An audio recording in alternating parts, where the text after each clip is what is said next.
दोस्तों नमस्कार, बहुत स्वागत आपका चौकस भारत में। मैं आपका दोस्त ब्रजेंद्र। इन दिनों काफ़ी चर्चा में है डिजिटल अरेस्ट।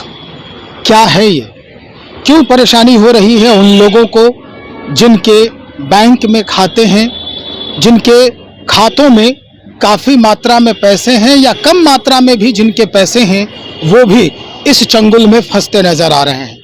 कुछ ऐसी बातें होती हैं जिसके वजह से उन्हें विश्वास में ले लिया जाता है और उसके बाद डिजिटली उन्हें हरास किया जाता है। पुलिस कार्रवाई तो करती है सूचना मिलने के बाद, लेकिन कई कार्रवाई जो है पेंडिंग में पड़े हैं। क्या है इसके आयाम, कैसे हम इस पर अंकुश लगाएं, क्या होना चाहिए बचने का उपाय, कैसे करें हम अपने आप को सुरक्षित इस डिजिटल अरेस्टिंग से, इन सारे जानकारी को हम आज साझा करेंगे आपके साथ।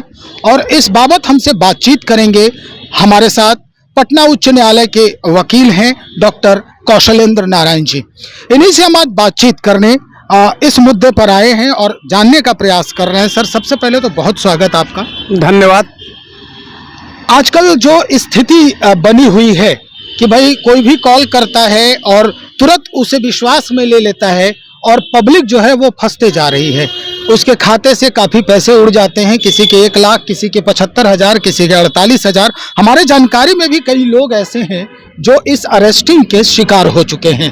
क्या है इसके पीछे की कहानी, क्या है, कैसे बच पाए पूरी जो जनता है, कैसे अपने पैसे को बचाए जो खून पसीने की कमाई है? सर्वप्रथम तो मैं धन्यवाद देता हूं और आपके चैनल के प्रति आभार प्रकट करता हूं कि आम जनमानस के बीच डिजिटल अरेस्ट के बारे में उनको वो लोग हताश नहीं हो, उदास नहीं हो, आर्थिक रूप से पंगु नहीं हो या किसी भी फ्रॉडगिरी का शिकार नहीं हो, इसके लिए आए हैं। हमारी बातों को, सलाह को, लीगल जो एस्पेक्ट है उसको आम जनमानस में ले जाएंगे, इसके लिए मैं शुक्रिया अदा कर रहा हूँ।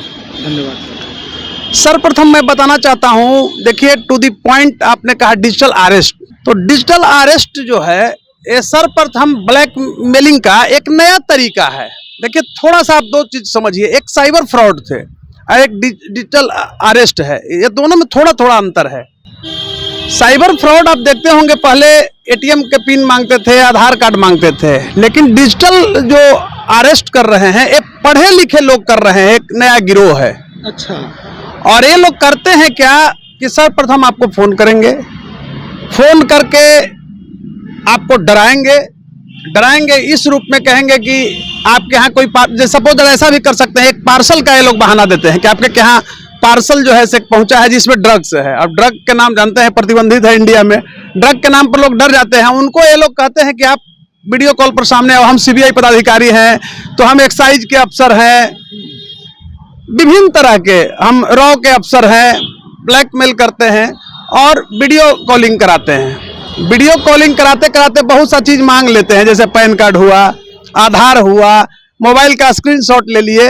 स्क्रीनशॉट वगैरह लेने से क्या होता है और कि जैसे सपोज दैट मानिए बहुत सा लोग हैं जिनके अकाउंट में 5,000-7,000 रुपये है, वो डिजिटल अरेस्ट का शिकार होंगे तो 5,000 जाएगा, कोई बात नहीं। आज की डेट में 5,000 रुपया बहुत मायने नहीं रखता है। एक मजदूर का भी अकाउंट में 5,000-10,000 रुपया होता है जी। लेकिन उतना ही से नहीं है, वो लोग करता है क्या कि उसी जो स्क्रीनशॉट लिया है उसके आधार पर ये लोग ओटीपी जनरेट कर लेते हैं, पैन कार्ड के आधार पर, मोबाइल के नंबर के आधार पर, आपको आधार के आधार पर, और पर्सनल लोन ले लेते हैं किसी दूसरे के अकाउंट में। उस अकाउंट में उनका कहीं आधार नहीं रहता है कि जो पैसा निकाल रहा है वो फंसेगा। सब फ्रॉड अकाउंट होता है और उससे मतलब ले करके और वहां से भाग गया। अभी मैं आपको बताना चाहूंगा कि ऐसी भी घटनाएं आ रही है, कभी कभी ये लोग कहते हैं क्या कि फलाने केस में, थाने के हत्या के केस में या कुछ भी बम विस्फोट हुआ, उस केस में आपका नाम आ गया है और हड़बड़ाते हैं कि आप पर मतलब आप जेल अब चले जाइएगा, मतलब आतंक विरोधी जो ये है उसमें आतंक के समर्थन में दोनों रूप देते हैं। आतंक विरोधी में देते हैं कि भाई आप हाँ नहीं, आतंक पैदा करने के लिए। विरोधी तो हुआ बचाव के लिए। हम आतंक विरोधी जो दस्ता है भारत सरकार का टीम है, उसके हम डायरेक्टर बोल रहे हैं, तो कमांडर बोल रहे हैं। ऐसा भी फोन आता, सीबीआई वाले बोल रहे हैं, नारकोटिक्स का डिपार्टमेंट का हम हेड बोल रहे हैं, और इतना डरा देते हैं और उनको वीडियो पर ले लेते हैं और उनसे दोहन करना शुरू करते हैं। कभी कभी ऐसा भी होता है कि ये लोग कहते हैं कि भाई 5 लाख रुपए आप दीजिए, 10 लाख हम दीजिए, हम आपको बचा देंगे। आनन फानन में शरीफ आदमी जो होता है, इसमें पढ़ा लिखा भी आदमी फंस रहा है। वो देखता है कहने पुलिस भी शुरू जो नहीं जाना, वो अपना बता दिया आधार नंबर फलाने नंबर, सब पैसा झाड़ लिया।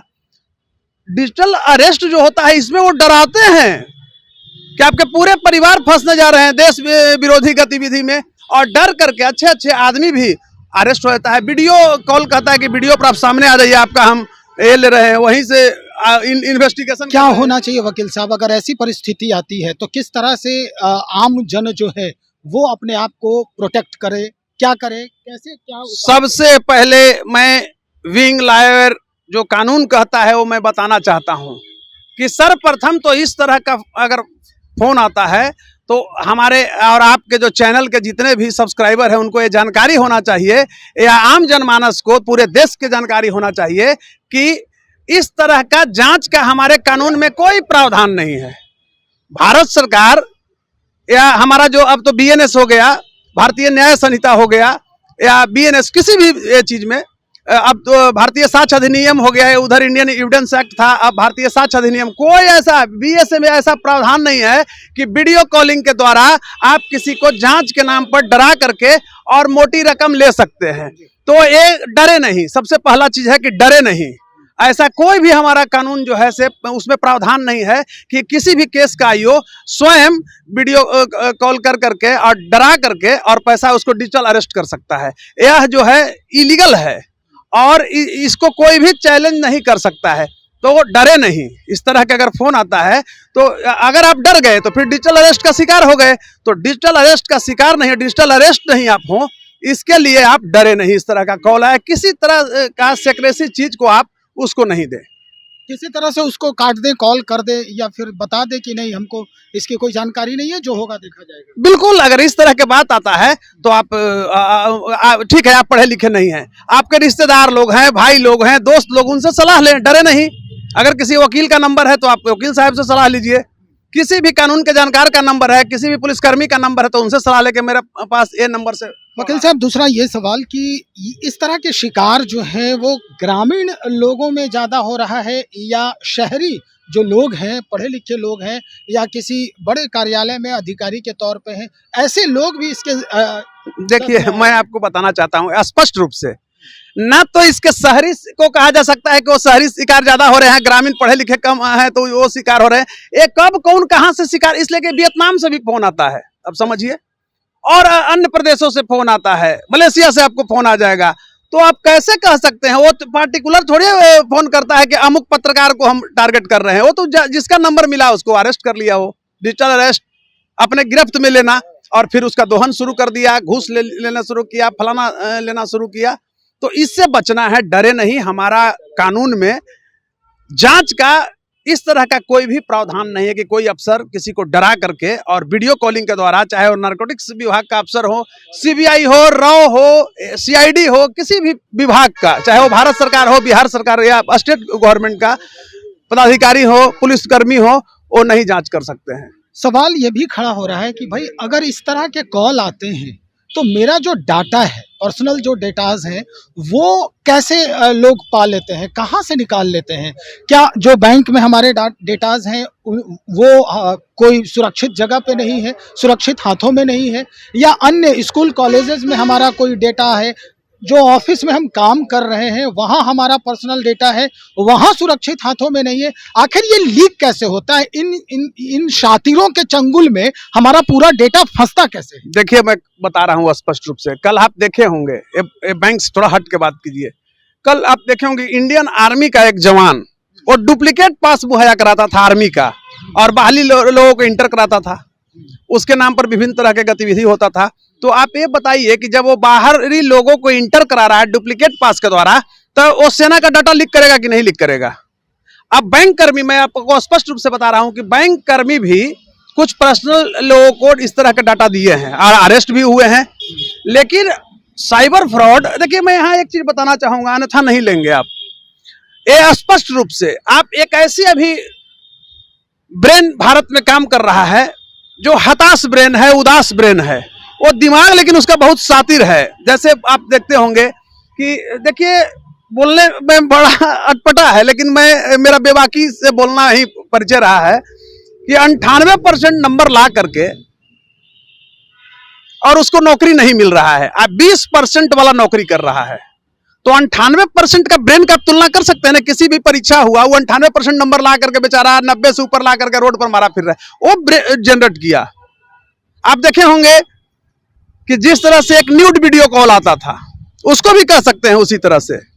तो न्यूड वीडियो कॉल के द्वारा अरेस्ट कर लिया कि मैं दिल्ली पुलिस कमिश्नर ऑफिस से फलाने मैं बोल रहा हूँ, दिल्ली पुलिस कमिश्नर फलाना। और न्यूड वीडियो क्या होता है कि वहां से नहीं होता, वो बगल में लोग रखता है, उससे आप नौजवान थोड़ा सा सेंसिटिव हो जाते थे, क्योंकि विपरीत लिंगियों के प्रति आकर्षण होता है। विवेक से काम नहीं लिया, न्यूड दिया, यंग उम्र है, थोड़ा भगता था, तो नौजवान ही नहीं ढेर बुढ़े भी उसके शिकार हो गए और लाखों लाख रुपया डरा करके ले लिया कि अब हम आपका वो जो वीडियो कॉल है उसको डालेंगे।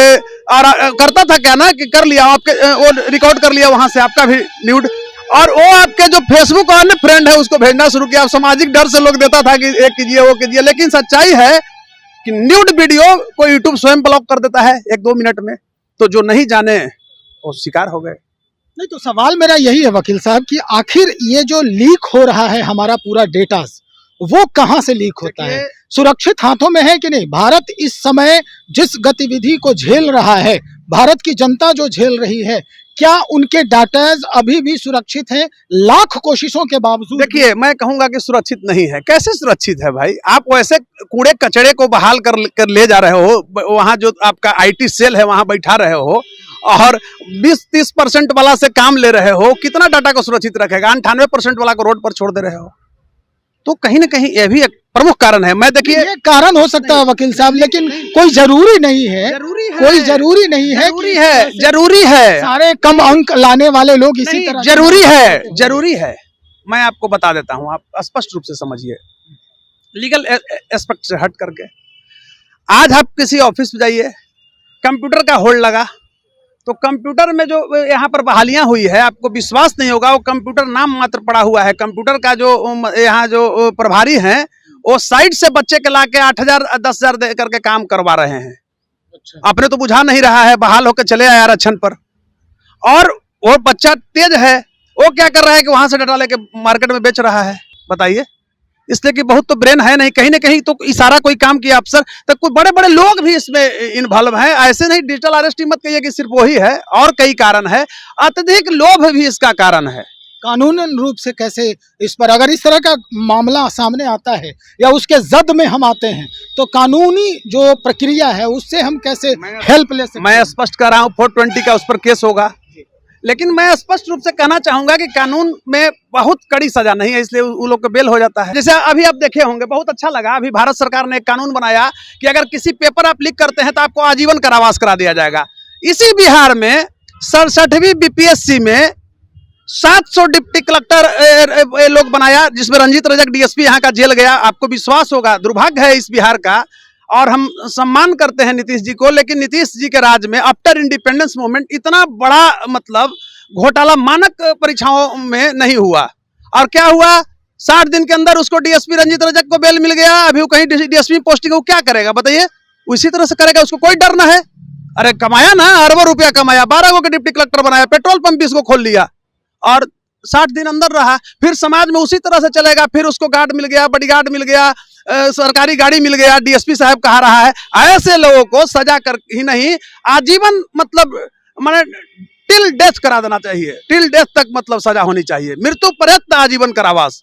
जो डाटा लीक करते हैं, जो देश के साथ खिलवाड़ कर रहे हैं, जो परीक्षाओं के मतलब ये समझिए कि पत्र लीक करते हैं, मेधा का हनन कर रहे हैं, ऐसे लोगों को तो हमारा कानून शिथिल है। मैं स्पष्ट रूप से आपको कहना चाहूंगा, इंडिया, आप कानून के सिपाही हैं और आप कह रहे हैं हमारा कानून शिथिल है, ये तो बड़ी विडंबना है वकील साहब। देखिए पत्रकार महोदय, देश में कई धाराएं विकसित हो गई, अच्छा बोलने वाले को लोग लाइक भी नहीं, मैं सच बोल रहा हूं। इस रूप में मैं कहूंगा कि ठीक है, बाबा साहेब अम्बेडकर विद्वान थे, मैं नहीं कह सकता हूं।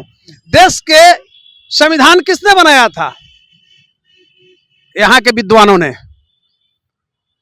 बाबा साहेब भीमराव अम्बेडकर एक ड्राफ्टिंग कमेटी के चेयरमैन थे। अब लोग कहता है कि बाबा साहेब अम्बेडकर संविधान बनाया था, राजेंद्र प्रसाद और सच्चिदानंद सिन्हा ऐसे लोग क्या कर रहे थे भाई?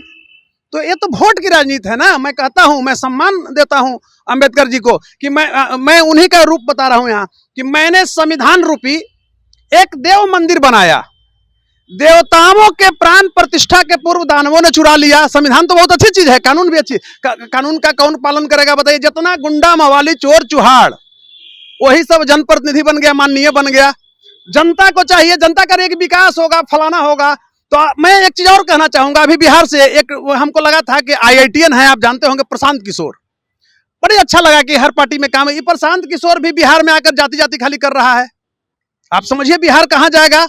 आप एक चीज समझिए कि जिस नीतीश कुमार को ये प्रशांत किशोर ने और बिहार में 9 वर्षों तक पाला पोसा, वो समाज सुधार की आज बात कर रहा है। इसको भी मुख्यमंत्री बनने का सपना मतलब पनपने लगा। वकील साहब, हम डाइवर्ट हो रहे हैं नहीं, थोड़ा। मैं रूप बता रहे हैं, आप स्पष्ट इसको स्वीकार कीजिए कि मैंने हम बोला। जो बात है वो डिजिटल अरेस्टिंग की है, किस तरह से ये प्रक्रिया हो रही है, कैसे आम जनता जो है बचे इससे। नहीं। लेकिन हम अब सीधे राजनीति नहीं, आपने कानून पर अभी पूछा, तो कानून का ही मैं एक रूप दिया, भूमिका में एक दिखाया आपको कि ऐसे ऐसे लोग, रूप ये लोग बदल रहे हैं। ऊपर से चिकने चुकड़े रखते हो जालिम, अंदर से फटे पुराने हो। तो कानून के प्रहरी, मैं ठीक हूँ, काला कोट हूं, मैं भी कहता हूं, लेकिन हमारा बिरादरी भी इससे नापाक नहीं है। वकील भी माने कानून भी ये नहीं इसको कहा सकता है कि एकदम नापाक है, क्योंकि कानून में भी तो इस तरह के हो रहा है ना, अच्छे कानून बन नहीं रहे हैं। आप समझिए कि थाना प्रभारी, मैं वहीं आ रहा हूं, थाना प्रभारी अरेस्ट कर रहा है, थाना में कोई पहुंच रहा है बेचारा कि हमारा FIR दर्ज कीजिए। एक घटना अभी, इस पर भी हम आपको बताएंगे पूरा ब्रीफ। थाना प्रभारी के यहाँ पहुंच रहा है कि हमारा आप FIR रजिस्टर्ड करो। वो बेचारा आया है बचाने के लिए। थाना प्रभारी क्या कर रहा है? उसको बैठा दे रहा है और उसका विरोधी को बुला करके पहले FIR रजिस्टर्ड कर ले रहा है। कहाँ गया गृह मंत्रालय का, कहाँ गया भारत का कानून? जो BNS और BNSS आप लागू किए हैं, BA से आप जो लागू कर दिए, तो उसमें तो है कि भाई वीडियो रिकॉर्डिंग होना चाहिए 24 घंटा के सब कुछ। तो मैं उसी कानून के कर रहा हूं। हम एक देखिए, वकील के अलावा एक जिम्मेवार नागरिक है, तो मेरे अंदर भी मतलब एक है कि कुछ अच्छा हो, डिजिटल अरेस्ट का शिकार नहीं हो। तो अभी आपने बोला नहीं कानून में कोई क्या होगा, 6 महीना रहेगा, 4 महीना रहेगा, बाहर चला आता है। मैं बार बार कह रहा हूं ना कि सख्त से सख्त कानून होनी चाहिए। आजीवन उसको टिल डेथ तक करा दीजिए सजा। डिजिटल अरेस्ट करने वाला को इंडिया एकदम सुधर जाएगा। तो कानून हमारे के यहाँ शिथिल है, बेल तुरंत मिलता है। यही प्रावधान है, यही नियम है। आखिर में बस इतना ही बता दीजिए कि जनता जो उसके शिकार हो चुकी है, जनता वो अब क्या करे, कहाँ जाए? वो थाने में केस करे, लेकिन रिकवरी रेट बहुत कम है। 50 को केस मैंने किया है, उसमें अभी तक पटना का साइबर थाना है, सब फेलुअर है, कोई काम नहीं है। अच्छा, इसमें DM के यहाँ केस कीजिए, ऐसा बना दिया है ना दूसरे तरह का चीज कि बचना मुश्किल है।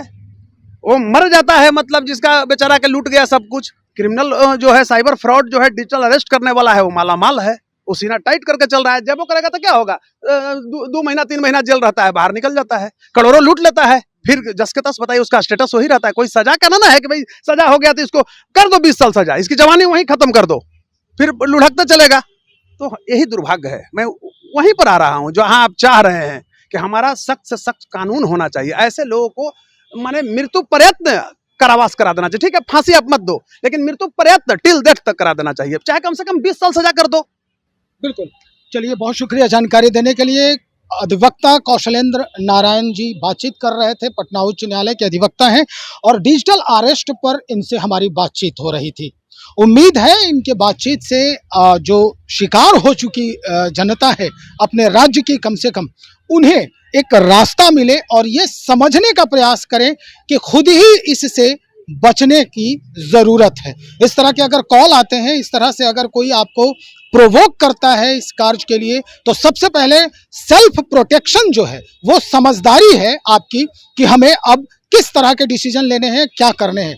और अगर फिर भी बात रुक नहीं रही है तो कोई जानकार जो वहां पर जो अधिवक्ता है, वकील हैं, उनसे आप संपर्क करें। जो प्रशासनिक अधिकारी लोग हैं या प्रशासनिक इर्द गिर्द जो थाने होते हैं, वहां पर इसकी सूचना दें ताकि आप सुरक्षित हाथों में रह सके, आपके डेटा जो है वो तत्काल कार्रवाई से बचाई जा सके।